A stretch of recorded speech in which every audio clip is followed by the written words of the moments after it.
Hello friends, வணக்கம். ஒரு ஈவினிங்லேருந்தாங்க இந்த விலாக் எடுக்கிறேன்.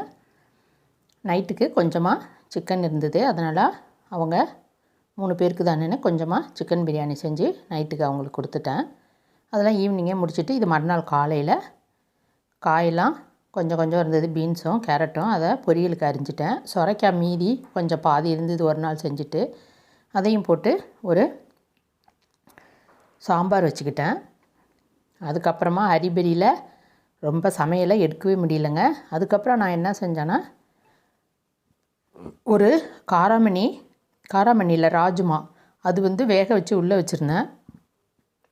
அது கூட இந்த சோயா பன்னீர், மில்க் பன்னீர் எல்லாமே மீதி கொஞ்சம் கொஞ்சம் ஒவ்வொரு அரை கியூபு 1/4 கியூபு இப்படி கடந்தது. அதையே அந்த ராஜ்மாவோட போட்டு கொஞ்சம் மிளகாத்தூள் அதிகமாக போட்டு வறுத்து வச்சுக்கிட்டேன். இன்றைக்கி தனித்தனியாக எல்லாருக்குமே வேறு வேறு லஞ்சு.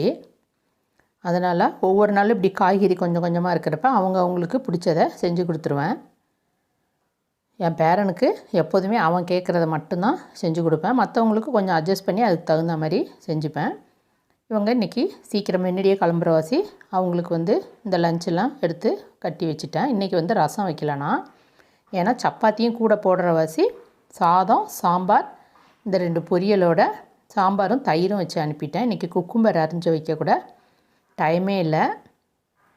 காலையில் என்ன தான் நம்ம எழுந்து எல்லாம் செய்ய ஆரம்பித்தாலும் எப்படியோ லேட் ஆகிடுது. இந்த சுண்டெல்லாம் டெய்லி செய்வேங்க, ஆனால் மார்னிங்கே இதெல்லாம் நான் சாப்பிட மாட்டேன். சும்மா வீடியோ தான் கேட்குறது. காலையில் சுண்டலை சாப்பிடுங்கன்னு சொல்லிகிட்டு இருக்கிறாங்க. அதெல்லாம் ஒரு சாப்பாடாங்க, வயிறு அடங்குமா? அதுக்கப்புறமா டீயோட வேணால் அந்த சுண்டலை கொஞ்சோண்டு சாப்பிட்டுட்டு ஏதாச்சும் குடிப்பேன். முக்கால்வாசி டீ எடுத்துக்காமல் அதுக்கு பதிலாக மல்லி காஃபி இந்த மாதிரி போட்டுப்பேன். இப்படியே எல்லாத்தையும் அரிபரின்னு லஞ்சை கட்டி அவங்களுக்கு பேக் பண்ணி வச்சுட்டு, அதுக்கப்புறம் சப்பாத்திக்கு இன்றைக்கி என்ன சப்பாத்தினா, முக்கால்வாசி மோஸ்ட்லி ப்ளெயினாக மாவை பிசையவே மாட்டேன். அது கூட ஏதாச்சும் ஒன்று நம்ம காய்கறியே போட்டுப்பேன். பரங்கிக்காய் போட்டுப்பேன், முள்ளங்கி போட்டுப்பேன். இன்றைக்கி வெந்தயக்கீரை தான் போட்டு மாவு பிசைஞ்சு வச்சுருக்கிறேன். அதை நம்ம இந்த மாதிரி காயை எப்படி சேர்த்து கொடுத்தோன்னா பசங்க அதை சாப்பிட்ருவாங்க. இதே பரங்கிக்காய் தனியாக ஒரு கூட்டாவோ ஒரு பொரியலாவோ செஞ்சு வச்சா அது உள்ளே இறங்காது. முள்ளங்கி சாம்பார்லேருந்து எடுத்து வச்சா இறங்காது. அதனால் இந்த மாதிரி செஞ்சு கொடுத்துட்றது. இவங்களுக்கு எல்லாத்துமே பேக் பண்ணிட்டேங்க.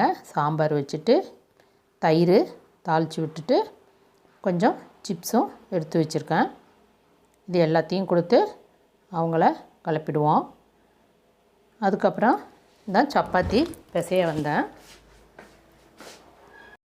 சப்பாத்தி பிசையெல்லாம் வரலைங்க, பிசைஞ்சு வச்ச மாவை போட வந்தேங்கிறதுக்கு ஏதோ உளறிட்டு கிடக்குறேன்.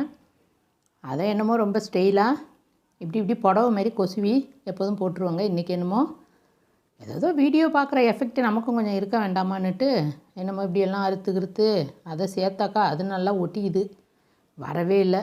சரி, ஏன்டா நமக்கு இதெல்லாம் வம்பு, நம்ம எப்போதும் செய்கிற மாதிரி செய்யாதாங்க நமக்கு. எப்படியோ அதை போட்டு சேர்த்து அதை சுருட்டி அப்படியே கொஞ்சம் லேயராக வரா மாதிரி போட்டேன். என்னென்னா சப்பாத்தியாக போட்டோன்னா கொஞ்சம் இதுக்கு நம்மளுக்கு இழுத்து பிச்சு சாப்பிட கஷ்டமாக இருக்குமேனு இப்படி செஞ்சேங்க.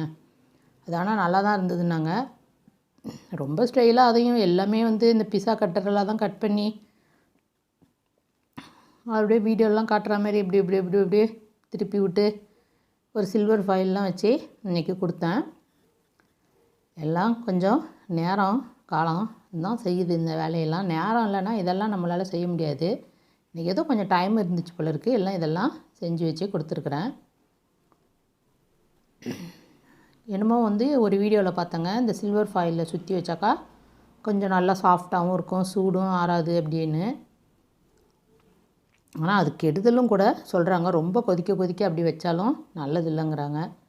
ஏதோ அப்பப்போ நம்ம காதில் விழுகிறத செஞ்சு பார்ப்போமேனு செய்கிறது தான் ஒரு ஆசை. இதெல்லாம் வச்சுட்டு அவனுக்கு ஒரு சின்ன ஒரு இதில் முட்டை தனியாக, அது மஞ்சக்கரு இல்லாமல் வெள்ளைக்கரு மட்டும் வச்சுட்டு, அவருக்கு கோஸ் பொரியல் தான் பிடிக்கும். நீ செய்யவே மாட்டேற, இல்லைன்னா நான் காயெல்லாம் நல்லா சாப்பிட்ருவேன் அப்படிமா. என்ன தான் நீ செய்கிறான்னு தெரில, பார்ப்போம். அதுக்கப்புறம் அவனுக்கு கொய்யாப்பழமும் வச்சு கொடுத்துட்டோங்க. இதுதான் இன்றைக்கி நான் செஞ்ச சாப்பாடு. இனிமே தான் டிஃபனுக்கு போய் அதை பார்க்கணும். ஓகே, தேங்க்யூ, டாட்டா, பை பை.